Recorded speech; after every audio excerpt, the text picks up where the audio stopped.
اب یہ وہی لوگ ہیں جو کہ آ کے عوام کے ساتھ ہمدردی جتانے کی کوشش کر رہے ہیں. یہ ساری چیزیں جو مہنگائی بھی ہے, یہ بھی میں آپ کو بتاؤں کہ یہ ایک ایسی چیز نہیں ہے کہ یہ ایک اچانک ہو گئی ہے. ان لوگوں نے ہمیشہ حکومت کی ہے, ان کے ساتھ ایسے گروپس کے ساتھ ان کو انہوں نے پیٹرنائز کیا ہے کہ جس سے ان لوگوں نے عوام کا خون چوسا ہے, چاہے وہ ابھی جو ذخیرہ اندوزی کے فارم میں یا وہ والے انٹرسٹ گروپ یا جس کو کہتے ہیں ایلیٹ کیپچر, جس میں کہ انہوں نے اپنے لوگوں کو ایسی ایسی جگہوں پہ بٹھایا ہے جو کہ ان کی معاونت کر سکیں جتنا بھی ان کا, بیکاز ان کا ایک ہی 1 پوائنٹ ایجنڈا تھا, اور وہ تھا کہ جتنا مال بنا سکتے ہو اتنا بناؤ.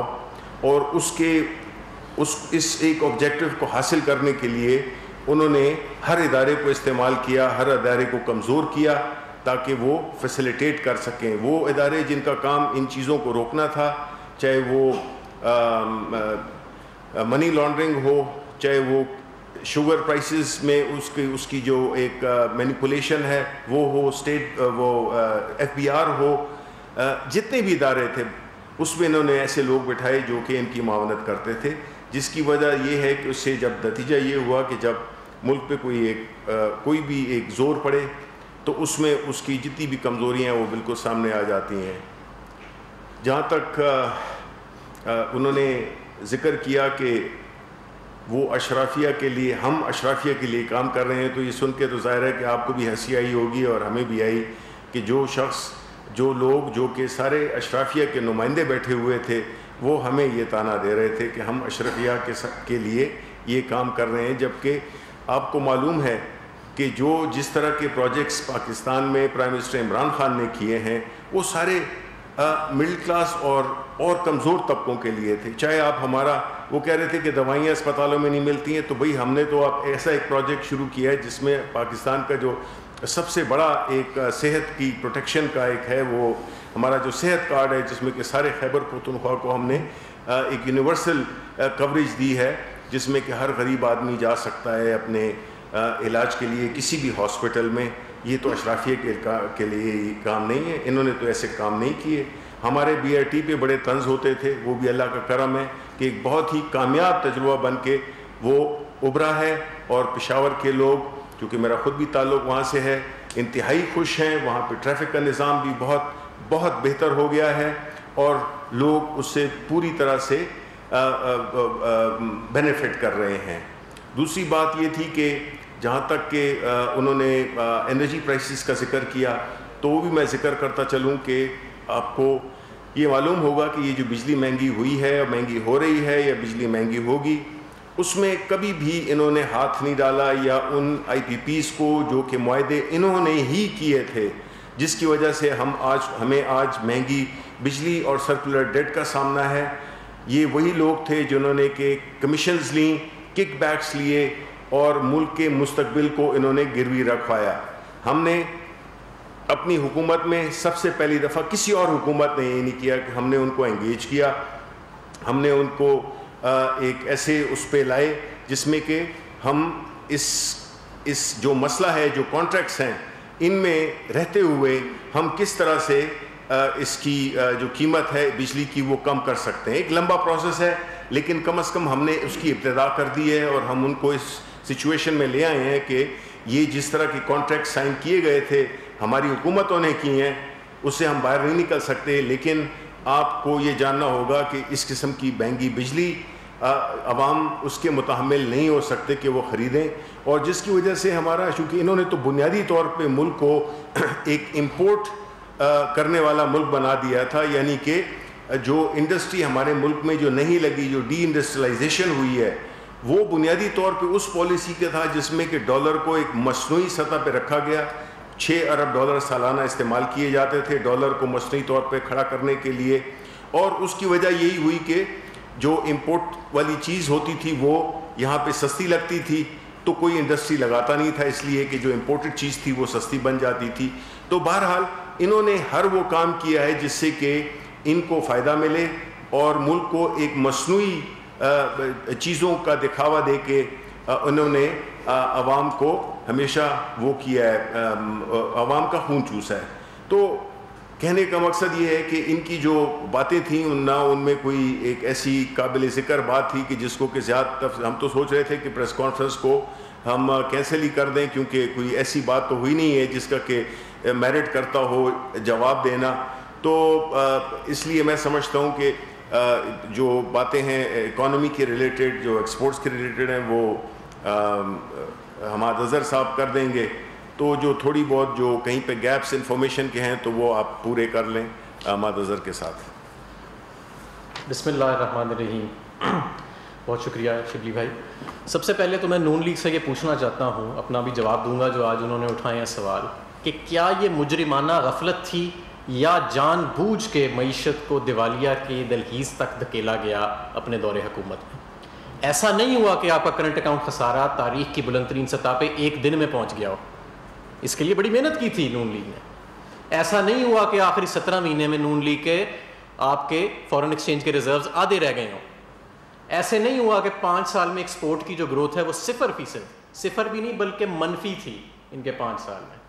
ایسا نہیں ہوا کہ جو بیرون ملک ہمارا جو ہم نے قرضے واپس کرنے ہوتے ہیں وہ ان کے 5 سال میں $5 ارب سالانہ سے بڑھ کے $10 ارب پہ چلے گئے سالانہ. ہم نے $10 ارب سالانہ قرضے واپس کیے ہیں پہلے اپنے 2 سال میں. آج تک پاکستان کی تاریخ میں اتنی بڑی ڈیٹ ری پیمنٹ اور سروسنگ کا برڈن کسی آنے والی حکومت نے نہیں اٹھایا. یہی وجہ ہے کہ ان کے دور میں ریٹنگز، انٹرنیشنل ریٹنگز ایجنسیز یہ کہتے ہیں جی ہماری معیشت بڑی اچھی جا رہی تھی. کیوں انٹرنیشنل ریٹنگ ایجنسیز آپ کی معیشت کو ڈاؤن گریڈ کر رہی تھیں؟ جون 2018 میں موڈیز نے ان کی 5% گروتھ جس کا یہ کہتے ہیں اس کو ڈاؤن گریڈ کیا، اور دسمبر 2019 میں ہماری معیشت کو انہوں نے اپ گریڈ کیا. اور اب آپ دیکھیں کہ کووڈ کے باوجود اس کو مستحکم رکھا گیا. تو یہ سارے سوالات ہیں کہ یہ جو دھکیلا گیا پاکستان کو دیوالیہ کے قریب، اور فیٹف کے اندر بھی انہی کے دور میں ہم گرے لسٹ میں گئے تھے، میں یہ بھی یاد دلاتا رہا ہوں. آج کیا صورتحال ہے؟ ہمیں سخت فیصلے کرنے پڑے. نہ کرتے تو جو یہ تباہی کا منظر چھوڑ کے گئے تھے اس سے بھی بڑی تباہی آ جانی تھی اگر سخت فیصلے نہ کرتے. انہیں پتہ تھا کہ جو آنے والی حکومت ہے اس کو سخت فیصلے کرنے پڑیں گے. یہی وجہ ہے کہ انہوں نے پہلے دن سے شور مچانا شروع کر دیا تھا. ان کا خیال تھا کہ حالات ہم اتنے خراب چھوڑ کے جا رہے ہیں کہ کوئی آنے والا نہیں سنبھال سکے گا. یہ ان کا خیال تھا. یہ پرائیویٹ میٹنگز میں یہ گفتگو کرتے تھے آپس میں کہ اتنے برے حالات ہیں معیشت کے کہ جو نہیں آنے والا ہے وہ پھنس جائے گا. آج الحمدللہ بڑے سالوں کے بعد پاکستان کا پرائمری اکاؤنٹ سرپلس میں ہے. کرنٹ اکاؤنٹ ڈیفیسٹ $20 ارب سے کم ہو کے $3 ارب پہ آ گیا ہے 2 سال میں. اس مہینے جو پچھلا مہینہ جولائی کا گزرا ہے اس میں الحمدللہ ہم $450 ملین کے قریب سرپلس میں تھے. ریزرو جو ان کے دور میں آدھے رہ گئے تھے، ہمارے دور میں نہ صرف کہ ان کی گراوٹ میں کمی آئی بلکہ ان میں خاطر خواہ اضافہ ہوا. $4-5 ارب کا اضافہ ہوا. اسٹیٹ بینک کے شارٹ ٹرم کریڈٹ کو بھی ہم نے کلیئر کیا، اور اس کا نتیجہ یہ نکلا کہ ریٹنگ ایجنسیز نے ہماری ریٹنگ کو بہتر کیا. اور اس میں ضرور ہمیں سخت فیصلے بھی کرنے پڑے، اور ہم نے کارٹلز کو بھی ٹیک آن کیا. یہ جو 5 سال میں 27 ارب کی سبسڈی دے گئے تھے شوگر کی، اس سے پہلے بھی پتہ نہیں کب سے دیتے آ رہے تھے. کیا وجہ کہ آج تک کوئی انکوائری نہیں کی گئی کہ یہ ایکسپورٹ سبسڈی کدھر گئی؟ یہ شوگر والے جو ہیں یہ ٹیکس کیوں نہیں ادا کرتے؟ سبسڈی زیادہ لے جاتے ہیں، ٹیکس کیوں نہیں کیا انہوں نے 5 سال میں یا 10 سال میں یا 15 سال میں یا 35 سال میں؟ ہم نے کیا پہلے سال، دوسرے سال میں آ کے پہلے سال ہی ہمیں نظر آ گیا کہ بھئی یہ 2.5 ارب کی جو سبسڈی ہے اس میں تو کوئی معاملہ گڑبڑ لگ رہا ہے. ہم نے تو دوسرے سال میں کر دیا. ہماری حکومت کو 35 سال سے تو نہیں نا آیا یہاں پہ. آپ یہ دیکھیں آئی پی پیز کی ری نیگوشیشن ہم نے کی. یہ سودے ان کی حکومتوں نے کیے ہوئے ہیں ماضیوں نے جو آج ہمارے گلے پڑ رہے ہیں. کارکے کا مسئلہ انہوں نے خراب کیا جس کو ہم ٹھیک کر رہے ہیں. ریکوڈک کا مسئلہ انہوں نے خراب کیا جس کو ہم ٹھیک کر رہے ہیں. فیٹف کی گرے لسٹ میں انہوں نے ڈالا جس سے اب ہم انشاءاللہ پاکستان کو باہر نکالیں گے. پاکستان کی ایکسپورٹس کو زیرو پہ کون لے کے گیا؟ آپ سب یہاں پہ اکنامک صحافی بھی موجود ہیں، بیٹ رپورٹرز موجود ہیں. آپ کو معلوم ہے کہ 200 سپننگ ملوں کے قریب بند ہو گئی تھیں. آج پاکستان میں سپن جو ووون یان ہے اس کی ایک معمولی سی شارٹیج ہے، جس کا مطلب ہے کہ سپننگ ملز جو ہیں وہ فل کیپیسٹی پہ چل رہی ہیں اور آپ کی ایکسپورٹس جو ہیں وہ آگے بڑھ رہی ہیں. اس کا ثبوت بھی ہے. آپ دیکھیں کووڈ کے دوران ہندوستان کی معیشت کدھر کھڑی ہے اور بنگلہ دیش کی کدھر کھڑی ہے. اس کے مقابلے میں اسی خطے میں پاکستان کی معیشت میں سب سے کم کنٹریکشن آئی. وہاں ہندوستان میں 10% آپ کی ایکسپورٹس نیگیٹو ہو گئیں. پچھلے سال جولائی میں الحمدللہ ہماری exports 6% in dollar terms positive رہیں ایئر آن ایئر. ہمارا آٹو موبائل سیکٹر جو ہے اس کے اندر 27% کی گروتھ ہے. ہمارے سیمنٹ سیکٹر کے اندر پچھلے سال جولائی کی بنسبت اس سال جولائی میں تقریباً 40% کی گروتھ ہے. فرٹیلائزر میں تقریباً جو ہمارے کسان لوگ جو ہیں استعمال کرتے ہیں تقریباً 22% کی گروتھ ہے. موٹر سائیکلوں کے اوپر, گاڑیوں کے اوپر اس وقت ایک ویٹنگ کا ٹائم چل رہا ہے. کنسٹرکشن کا آپ دیکھیں جو ہمارا پیکج ہے وہ کامیاب ہوا ہے, ایکسپورٹس کا ہمارا پیکج جو ہے وہ کامیاب ہوا ہے. تو یہ ساری چیزیں, یہ ایک بڑی مشکل معیشت کو سخت فیصلے کرنے کے بعد ایک ہم نے سنبھالا دیا ہے اور ہم یہاں تک لے کے آئے ہیں, اور انشاءاللہ تعالیٰ اگلے آنے والے سالوں میں اس کے مزید ثمرات ملیں گے. اور ہم انشاءاللہ تعالیٰ اسی طرح جو بڑے بڑے کارٹلز ہیں, ہمیں یہ بھی معلوم ہے کہ جب آپ کسی کارٹل پہ ہاتھ ڈالتے ہیں تو جب آپ کوئی ایکشن کرتے ہیں تو آگے سے ری ایکشن بھی ہوتا ہے, ہمیں یہ بھی معلوم ہے, اور اس کے لیے بھی ہم تیار ہیں. اور انشاءاللہ تعالیٰ ان کارٹلز پہ ہم اسی طرح گرفت کرتے رہیں گے. ان یہ جو بڑے بڑا ایلیٹ کیپچر ہوا ہے ہر محکمے کے اوپر, ہم اسی عمران خان صاحب کی قیادت کے اندر اسی سختی کے ساتھ ہم ان کے ارد گرد گھیرا تنگ کرتے رہیں گے. اور جتنے انہوں نے بگاڑ پیدا کیا ہے پچھلے 30-35 سال میں, ان دو خاندانوں نے, ان دو جماعتوں نے, اس کو اب ہم سنبھالا بھی دے رہے ہیں. اور انشاءاللہ تعالیٰ اس میں آنے والے سالوں میں آپ دیکھیں گے, آنے والے مہینوں میں, آنے والے ہفتوں میں مزید ہم جو ہے انشاءاللہ تعالیٰ بہتری لے کے آئیں گے. شکریہ.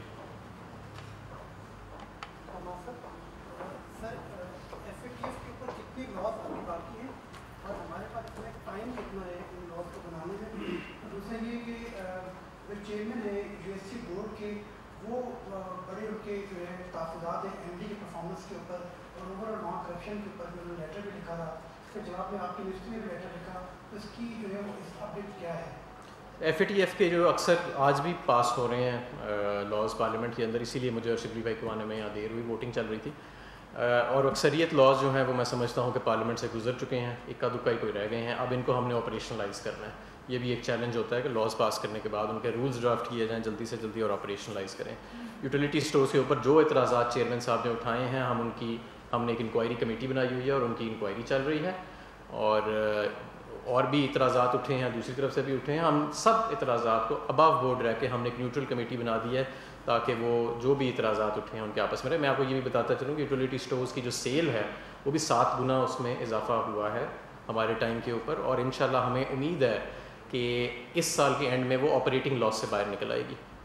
ہمارا سب یہ بتائیے گا کہ کارٹلز کا ذکر کر رہے تھے, تو 15 لاکھ ٹن گندم امپورٹ کی جا رہی ہے, 3 لاکھ ٹن چینی امپورٹ کی جا رہی ہے. تو ان دونوں سیکٹرز میں جو کارٹلز ہیں, کیا کمپٹیشن کمیشن کے ذریعے اس کی تحقیقات کرائیں گے یا چل رہی ہیں, اس پہ کچھ روشنی ڈالیں. اور دوسرا یہ کہ پچھلی گورنمنٹ نے ایک اچھا کام کیا تھا کہ ٹیکس ڈائریکٹری وہ شائع کرتے تھے ہر سال. جی جی.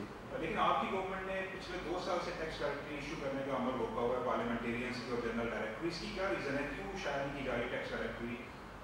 ٹیکس ڈائریکٹری تو جہاں تک مجھے یاد ہے 2 سال میں شائع ہوئی ہے, دونوں سال شائع ہوئی ہے, اور باقاعدہ ایک کی تو میں نے انوگریشن خود کی تھی جب ڈائریکٹری شائع ہوئی تھی.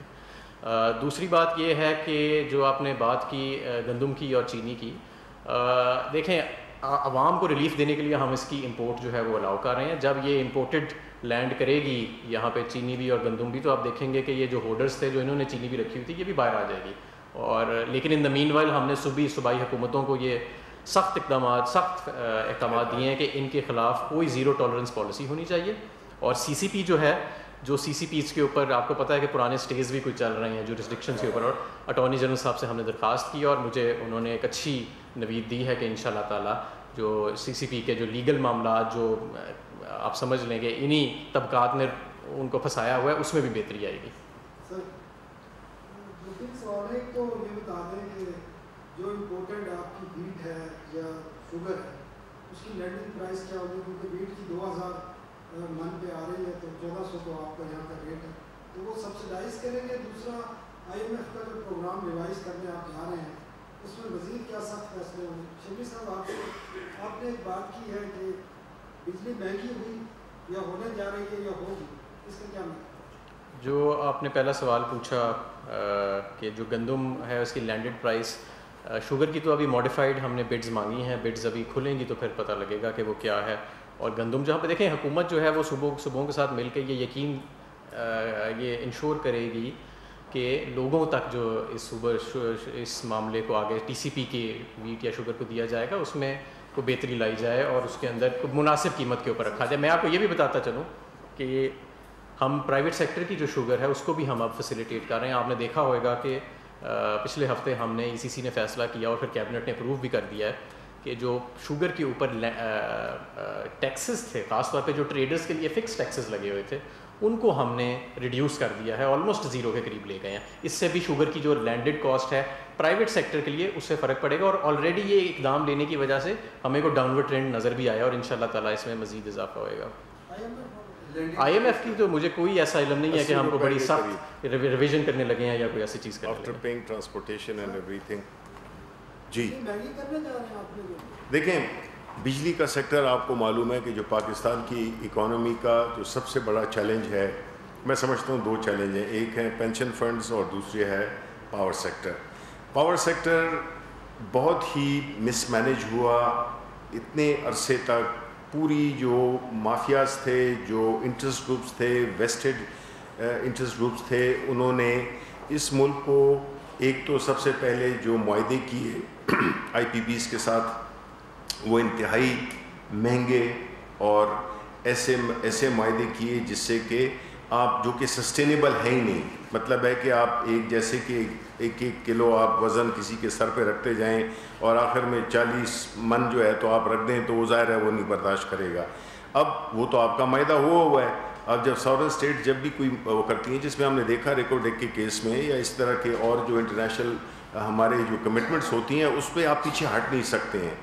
اب ہماری حکومت نے کیا کیا کہ ظاہر ہے اس پورے جس میں کہ ظاہر ہے کہ قیمت چونکہ اس میں آئل بھی شامل ہے, آئل پرائسز بھی شامل ہیں, پھر جو ڈالر کی انڈیکسیشن کی گئی تھی, یہ سارے وہ چیزیں تھیں جس نے کہ بالکل ایک ایسا بنا دیا. اور پھر جو رینیوبل انرجی ہے اس کو ڈسکریج کیا گیا انسٹیٹیوشن لیول پہ, اور وہ والے لوگ ابھی بڑی مشکل سے ہم نے نکالے ہیں. وہ لوگ جو کہ اس ملک میں جو انرجی مکس کو انہوں نے ہمیشہ ٹلٹڈ رکھا ہوا تھا, ڈسکریج کیا. ڈیمز بھی نہیں بنے, ہم نے اب ڈیمز شروع کیے ہیں. جو رینیوبل انرجی تھی, ونڈ پاورز, ان کو ابھی ہماری حکومت نے آ کے رینیوبل انرجی پالیسی کو فائنلائز کیا, CCI میں فائنلائز کیا. اور ہم نے اس جو آئی پی پیز تھے ان کے ساتھ بھی ہم نے نیگوسیشن شروع کی, اور ان کو ہم کافی حد تک وہ نقصان جو کہ ہمیں پہنچ رہا تھا اس کو ہم نے کم کر دیا ہے. لیکن جو بجلی کی ایک جو ماضی میں ہوا, ایک تو یہ کہ ہمیشہ جنریشن پہ توجہ دی گئی بیکاز 2 سال میں پروجیکٹ شروع ہو جاتے تھے, اور وہ چونکہ فنڈڈ پروجیکٹس ہوتے ان میں ان کو کک بیکس بھی ملتی تھیں, جلدی کرتے تھے, تو انہوں نے نہ ٹرانسمیشن پہ توجہ دی نہ انہوں نے ڈسٹریبیوشن پہ توجہ دی.